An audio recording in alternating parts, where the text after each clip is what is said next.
While the beer comes in, or hopefully comes in, it's caveman season. Till then, scruffy, scruffy, scruffy. Just deal with it. All right, ladies and gentlemen, today what we're gonna be doing is we're gonna be taking a look at what's on my iPad, but sort of like how I use it. I'm not gonna be going through everything in detail. This is just how I use it as a student athlete, and as a part-time YouTuber or content creator, whatever you want to call this whole thing that we're doing over here. This is how I use my iPad. To be honest, for the longest time, I just classified this as a glorified Netflix machine. That's literally all I did on this. So this right here is the 2018 iPad Pro. This is the 11-inch version. I got this 2 years ago, and to be honest, I don't need to upgrade to the new one. I'm not doing any crazy video editing or anything that requires me to upgrade to the new one. So for now, the 2018 version is serving me just fine.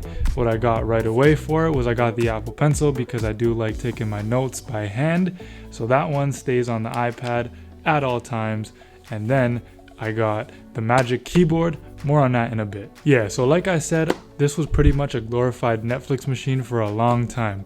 Whether I'd be chilling in bed watching Netflix or on a basketball road trip on the bus, I just load a couple movies onto this and then just watch them on the way. Sometimes when I felt really inspired, I did take out the Apple Pencil to draw my notes like a good student would, but that was short-lived, probably only lasted a week. During that week that I was actually taking good notes, I did the best I've ever done in my school career, but for some reason, I didn't stick to it. To be honest though, that all changed when I got this Magic Keyboard for this iPad Pro. So a little bit of a backstory. I used to have the 16-inch MacBook Pro.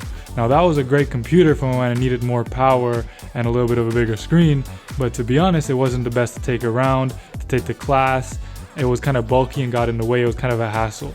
So my plan was using this iPad as my kind of portable device and take this to class, take my notes with it, with the Apple keyboard. I would be able to type fast, all that good stuff. But then COVID ruined it. So that 16-inch MacBook Pro, I didn't even go to one class with it because I had all my classes online. So that left me using it pretty much for all my school, and that left me with using this one, consuming media. I'd be using this on the toilet, I'd be using this in bed. So it wasn't like really getting used for what I wanted to use it for. But then I saw a bunch of YouTube videos about how people are using it, how it's changing people's workflow, this and that. And to be honest, like, this is a nice looking iPad. I just like to use it because I like using this piece of hardware. So for the past couple months, I've been using my iPad more and more for productivity, for content creation, for content consumption, basically a little bit of everything. So that's what I'm about to share with you guys today. My name is Aryan. This is going to be how I use my iPad as a student athlete, and as a content creator. And if you enjoy this video, consider subscribing and hitting that like button. Let's get right into it. All right, so straight up, no narcissistic vibes on the iPad. That's only strictly for the iPhone. I just have the basic Apple wallpaper that comes with it. Nothing fancy. On my home screen, literally nothing new. All the stock applications, but I do use the Reminders app a lot. I use it for my phone, and I like how it syncs with my phone, computer, and iPad. So I have the widget for that.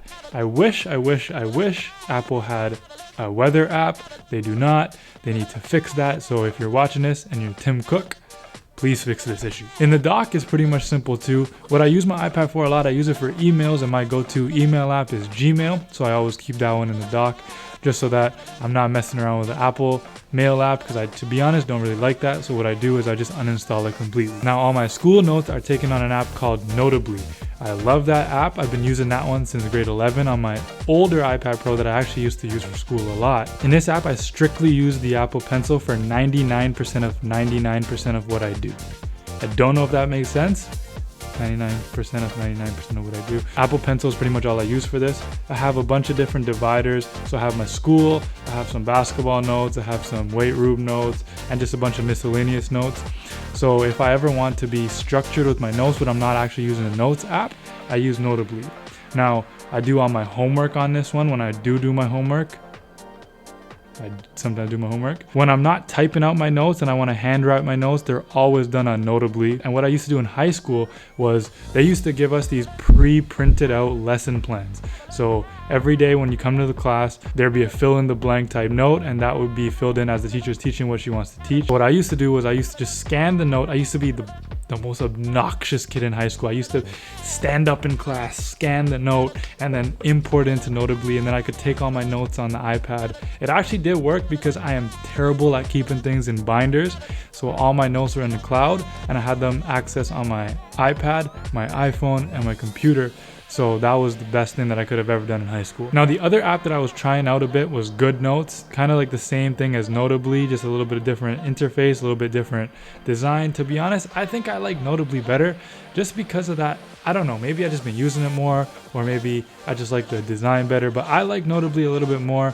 I like how they structure their notes, but GoodNotes is also a very good app. That was the app that I was actually using when I got my highest ever grades in school. So if that's a sign or something, I might still have to use that app. Moving on to the next page. I got the Find My app because I am being tracked at all times because the government is after me. Shortcuts, same thing. I have never used shortcuts on my iPhone or my iPad. Measure, I didn't even know that was an app until I'm just looking at it right now. Like I said, I'm not gonna be going over every app. I'm gonna be going over the apps that I use the most. And to be honest, those are the entertainment apps. So YouTube, Netflix, I don't think I have Disney Plus anymore, and Amazon Prime. So YouTube, obviously, I'm doing the YouTube thing, so I like watching a lot of YouTube videos. I watch way more YouTube videos than I probably should, so the YouTube app is probably one of the most used apps on this iPad. Next one, like I said, I don't know, you should probably take a shot for how many times I've said glorified Netflix machine in my YouTube videos, but basically that's what this is, glorified Netflix machine. There's another one. So Netflix is what I use pretty much all the time on this iPad. I love just sitting in bed watching Netflix on the iPad because it doesn't take up too much space. What I also like doing is downloading my shows on Netflix and then using them on the bus when I'm going for road trips, when I'm going to basketball. As a student, I use the Microsoft Office suite because that's the one that comes free with my Western University student login and everything. I got PowerPoint and Word on my iPad. To be honest, I don't really use them too much on my iPad. I use them more on my computer. But if I'm in a pinch and I want to add something to the cloud or want to write like a whole document where I need some of that more control, like Microsoft Word, then I'm gonna use that app. PowerPoint I probably use like once or twice in my life on iPad, to be fully honest, but it's here. All right, now let's shift over to some of the content creation apps. The iPad and the Apple Pencil are perfect combinations for content creation, whether you're doing video, whether you're doing, what I usually mostly do it for is editing thumbnails or using Adobe Lightroom. When I take pictures on this camera, I just sync them right to the app on Adobe Lightroom and I do all my edits on here. I really like dialing it in with the Apple Pencil, and for some reason it's just a lot of fun editing on Lightroom on the iPad. I also have Photoshop on the iPad, but to be honest, I don't really like it because it's sort of misleading. Photoshop on the iPad is okay, but if you really need something done, I would always use the computer, because whenever I'm using Photoshop for some reason on the iPad, I want to do something that's not available on the iPad, so I just scrap it completely, but I have it here just in case I need it. And now I'd like to introduce Skillshare. Thank you for Skillshare for not being a sponsor for this video. I bet I got you on that one. Maybe I didn't, maybe that was a bad joke, but I have Skillshare on this. I use Skillshare actually quite a bit. I used it when I was first starting out YouTube to kind of get a sense of how Final Cut Pro works.